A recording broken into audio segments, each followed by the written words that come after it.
dari teks cerpen. Untuk itu, mari kita simak. Tujuan pembelajaran hari ini, kakak akan memahami struktur teks cerpen, mengidentifikasi struktur teks cerpen, dan menjelaskan ciri-ciri kebahasaan dari teks cerpen. Untuk yang pertama, yakni struktur teks cerpen. Struktur teks cerpen terbagi menjadi 5 tahapan.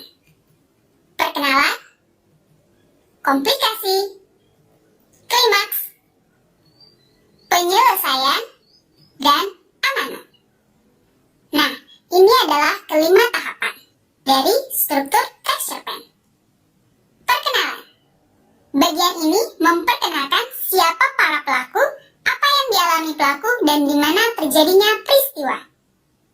Jadi, pada bagian perkenalan, biasanya selain pelaku ada juga latar. Nah, latar ada apa saja? Ada latar, tempat, suasana, dan waktu. Itu dimunculkan di perkenalan.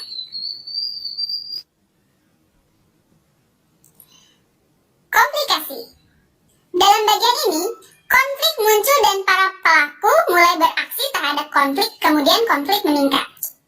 Nah, pada bagian ini, awal munculnya suatu peristiwa yang akan terjadi di bagian konflik. Klimaks. Dalam bagian ini, konflik mencapai puncaknya. Mengapa seperti itu? Karena tadi setelah awal munculnya suatu peristiwa, disinilah bagian konflik atau peristiwa itu semakin memuncak, semakin muncul. Apa yang terjadi pada cerita tersebut? Penyelesaian. Dalam bagian ini, konflik terpecahkan dan menemukan penyelesaiannya. Jika tadi sudah muncul permasalahan dan semakin memuncak, maka akan kembali menurun di tahap penyelesaian. Terakhir, amanat. Suatu pesan moral pada suatu cerita yang ingin disampaikan oleh seorang pengarang bagi si pembacanya. Biasanya, semua pesan, amanat, pesan moral akan tersampaikan pada akhir cerita dalam amanat ini.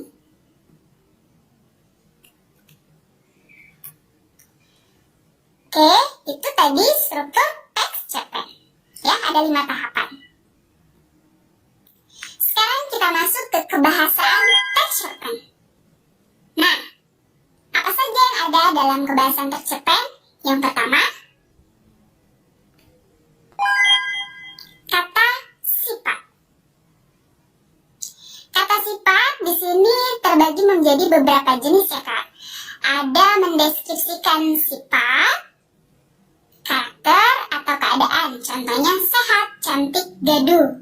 Menjelaskan warna, merah, kuning, hijau, dan lainnya. Menjelaskan ukuran ada tebal, besar, kecil. Menjelaskan bentuk, lurus, bujur, bulat. Menjelaskan jarak, hampir, jauh, dekat, bisa juga ya. Menjelaskan waktu, lama, lekas. Nah, kemudian menjelaskan perasaan, malu, gembira, seperti itu. Menjelaskan cara, lincah, lambat, gesit. Biasanya kalau cara ini ada kata bantu konjungsi dengan, seperti itu. Kemudian ada apa lagi selain kata sifat? Nah, ada kalimat ekspresif dan kalimat deskriptif. Kalimat ekspresif itu kalimat yang mengekspresikan si tokoh dalam cerita. Wah, betapa terharunya aku saat menghafal Al-Quran dengan cepat. Berarti mengekspresikan apa? Bangga, senang. Kemudian, menyebalkan sekali. Seharusnya aku tidak mendapatkan nilai 0 jika semalam aku belajar. Berarti ini ekspresi apa? Marah, kesal ya Kak? Karena dapat nilai 0. Kalimat deskriptif. Deskriptif itu kalimat yang menggambarkan sesuatu seolah-olah si pembaca berada dalam cerita tersebut. Wajahnya yang kecil terlihat lebih segar dan merona saat ia mengambil air wudhu. Oh, ketika mengambil air wudhu, wajahnya lebih terlihat merona. Seperti itu. Kemudian, hal yang menunjukkan pemandangan sekitar desanya yang indah. Desa yang indah. Bisa jadi ada bunga-bunga, pohon, seperti itu Kak. Kemudian ada majas. Majas secara umum yang digunakan dalam teks cerpen ada